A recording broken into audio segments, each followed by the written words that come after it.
दोस्तों, मैं गार्गी सारस्वत एक बार फिर से आप लोगों के सामने हाजिर हूँ टीचिंग एग्जाम TWA के प्लेटफॉर्म पर। बहुत सारे बच्चे ऐसे हैं जिनके बहुत सारे एग्जाम लाइन अप हैं। DSSB का एग्जाम कब होगा मैम, हमने फॉर्म भरा हुआ है। EMRS का एग्जाम दिसंबर में है, हमने फॉर्म भरा हुआ है। KVS भी आ चुका है, कैसे तैयारी करें, क्या स्ट्रैटेजी हो हमारी।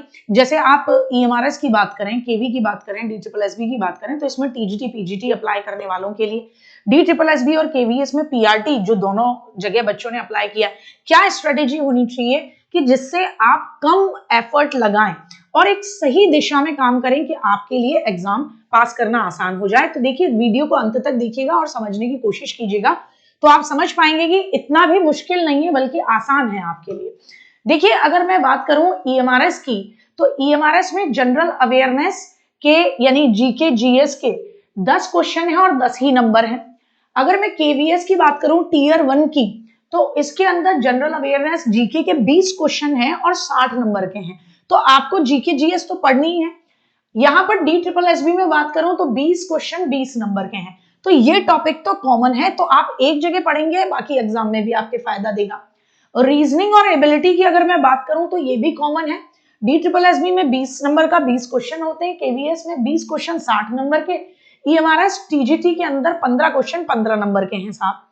अगर मैं क्वांटिटेटिव या न्यूमेरिकल एबिलिटीज की बात करूं तो EMRS में ये नहीं है, लेकिन KVS में है 20 क्वेश्चन 60 नंबर के, DSSB में होता है 20 क्वेश्चन 20 नंबर के, तो ये भी कॉमन है। अगेन ICT अगर मैं बात करूं, कंप्यूटर्स की बेसिक लिटरेसी की बात करूं, तो EMRS में है 15 क्वेश्चन है 15 नंबर के और बहुत बेसिक क्वेश्चन पूछे जाते हैं इसमें। KVS Tier 1 20 क्वेश्चन 60 नंबर के। DSSB में ओपनली ये कोई सेक्शन नहीं होता, लेकिन अगर DSSB में कोई भी बच्चा, चाहे वो TGT दे रहा हो, PGT दे रहा हो, चाहे PRT दे रहा हो, लेकिन वहां पे ICT के क्वेश्चंस देखने को मिलेंगे ही मिलेंगे। पेडागोजिकल वाले पोर्शन के अंदर खुलकर एक अलग से सेक्शन नहीं होता, लेकिन एक बेसिक नॉलेज वहां पे काम आती है। टीचिंग एप्टीट्यूड पेडागोजी की बात करूं तो EMRS में 30 CDP स्पेशली 30 क्वेश्चन 30 नंबर के, KVS में टोटली खत्म कर दिया गया इस बार Tier 1 में, Tier 2 में भी। DSSB में सब्जेक्ट सेक्शन में ये शामिल होती है। अगर कोई TGT दे रहा है तो TGT में उसके जो सब्जेक्ट सेक्शन होगा उसमें 20 नंबर का शामिल होगा, ठीक है ना। PRT दे रहा है तो टोटली 100 नंबर में शामिल हो जाएगा। इसके अलावा डोमेन नॉलेज या कंसर्न सब्जेक्ट नॉलेज, तो EMRS के अंदर NEP 2020 एक्सपीरियंशियल लर्निंग, इन सबको 30 क्वेश्चन 30 नंबर में करके यहाँ शामिल किया जाता है। KVS में ये भी नहीं है। DSSB के अंदर ये 100 नंबर का रहेगा आपका अपना सब्जेक्ट, और उसी के अंदर थोड़ा सा पेडागोजी का पोर्शन 20 नंबर का रहेगा। General English 10 question 10 number qualifying है EMRS के अंदर। KVS में 10 क्वेश्चन है 30 नंबर के हैं यहाँ पर भी, और DSSB में भी 20 क्वेश्चन।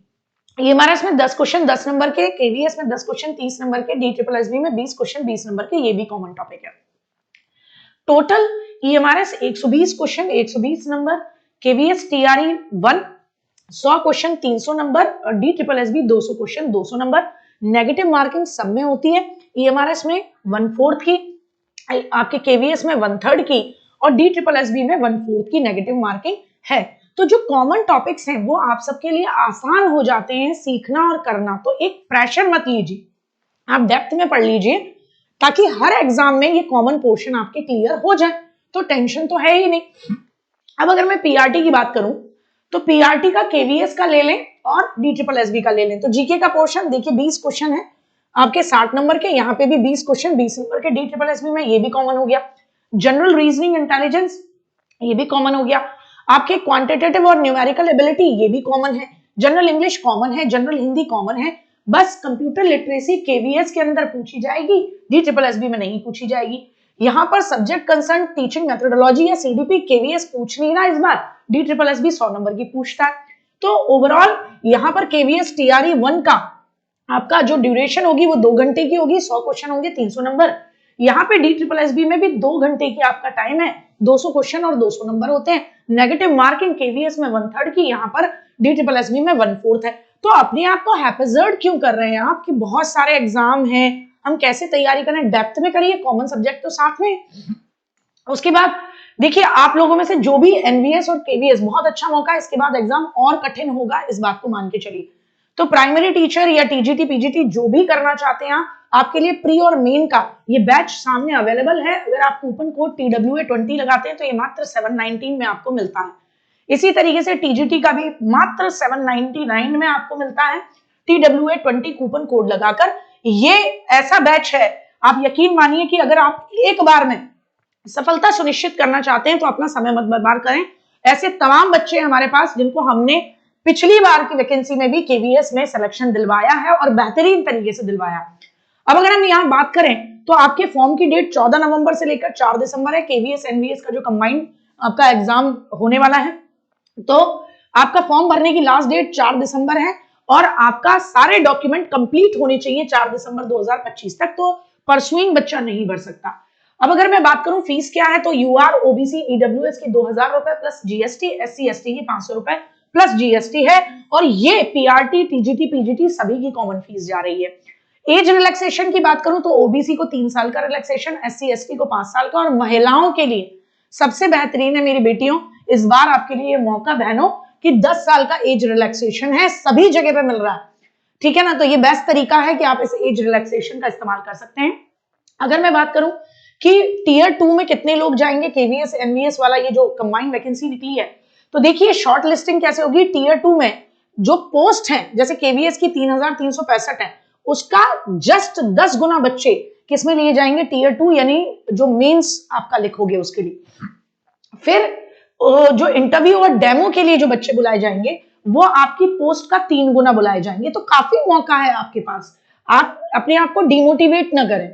आपकी मेरिट कैसे बनेगी, 85% तो आपका जो आप टियर 2 दोगे उस एग्जाम के बेसिस पर बनेगी और फिर 15 नंबर जो है रेशो में, वो आप रेशो में 15% एक तरीके से मान लीजिए वो आपके इंटरव्यू और डेमो दोनों को काउंट करके बनेगा, ठीक है ना। ये PRT TGT PGT सभी के लिए। और टियर 1 आपको पता है वो क्वालिफाइंग नेचर का, उसको तो काउंट ही नहीं करना, उसके नंबर नहीं जुड़ने। और टोटल अगर मैं वैकेंसी मिलाऊं KVS और NVS की दोनों की, तो 6215 वैकेंसीज हैं। और टियर 1 को क्लैरिफाई करते हुए, क्रॉस करते हुए टियर 2 के लिए इतने बच्चे सेलेक्ट किए जाएंगे और इंटरव्यू के लिए 19,000 बच्चे अप्रोक्सीमेटली आपके सिलेक्शन लेंगे। आप उस 19,000 में अपना नाम डालिए, इतनी मेहनत कीजिए। टियर 2 के अंदर मेंस में आपका क्या मामला रहेगा, आपके 70 क्वेश्चन होंगे, 60 क्वेश्चन तो MCQ बेस्ड, 10 क्वेश्चन आपके लिखने होंगे, जिसमें 60 क्वेश्चन के 60 ही नंबर, एक क्वेश्चन 1 नंबर का, और जो 10 क्वेश्चन आपके लॉन्ग आपको लिखने होंगे उसमें एक क्वेश्चन की वैल्यू 4 नंबर की होगी। तो इस तरीके से 70 क्वेश्चन होंगे 100 नंबर के। नेगेटिव मार्किंग 1/4 हो जाएगी वहां पर आपकी मेंस के अंदर और 2.5 घंटे का समय मिलेगा, ठीक है ना साहब। यानी 60 क्वेश्चन है आपके ऑब्जेक्टिव 60 ही नंबर के और 10 क्वेश्चन है आपके डिस्क्रिप्टिव 40 नंबर के। टियर 2 का सिलेबस क्या रहता है, देखिए भैया जो TGT PGT होंगे उनका तो अपना सब्जेक्ट स्पेसिफिक रहेगा, लेकिन यहाँ पर PRT की बात करूं तो PRT का टियर 2 क्या है, बहुत जबरदस्त है, सब कुछ कंप्लीट पैकेज कर लिया है इन्होंने। आपके अनसीन पैसेज होंगे इंग्लिश के अंदर, आपकी फंक्शनल राइटिंग होगी, फॉर्मल इनफॉर्मल लेटर लिखना, रिपोर्ट राइटिंग होगी, न्यूज़पेपर आर्टिकल लिखना, नोटिस लिखना, ग्रामर आपसे पूछी जाएगी, सेंटेंस का स्ट्रक्चर ठीक करना, subject verb agreement active passive voice reported speech clause noun grammar पूरी, कॉमन एरर फाउंड आउट करना ये होगा, हिंदी साहित्य का इतिहास। और आप यकीन मानो जो बच्चा PRT की तैयारी कर रहा है KVS या NVS में, मतलब KVS में PRT की तैयारी कर रहा है और DSSB की भी तैयारी कर रहा है PRT की, इतनी ही तो डेप्थ में पूछा जाता है आपके DSSB में भी, तो क्या दिक्कत है, एक बार प्री की तैयारी करी और मेंस तक निकल गया, उतनी डेप्थ में पढ़ लो, दोनों जगह आपका चांस क्लियर हो जाएगा, इस बात की मेरी गारंटी है भाई साहब। ज्योमेट्री रहेगी, अर्थमेटिक रहेगी आपकी, तो मैथ्स का आपका अच्छा खासा volume, time, pattern, LCM HCF सब कुछ। EVS इसके अंदर है, SST है, weather climate landforms of India, cultural heritage, tradition, governance, democracy, ये मैं PRT की बात कर रही हूँ भाई KVS के अंदर। और विजुअल आर्ट शामिल रहेगा। तो क्या DSSB के टीचिंग मेथोडोलॉजी में ये शामिल नहीं है, badminton, football, kabaddi, handball, kho kho, cricket, hockey, local games various states के, physical and motor fitness, diet and health, first aid and safety, ethics and sports, ये सब कुछ आपका शामिल है। विजुअल आर्ट्स, परफॉर्मिंग आर्ट्स, ये भी आपका DSSB में शामिल है। तो कहां परेशानी है, सिलेबस डेप्थ में देखेंगे तो प्रॉब्लम का सोल्यूशन ही है मेरे भाई।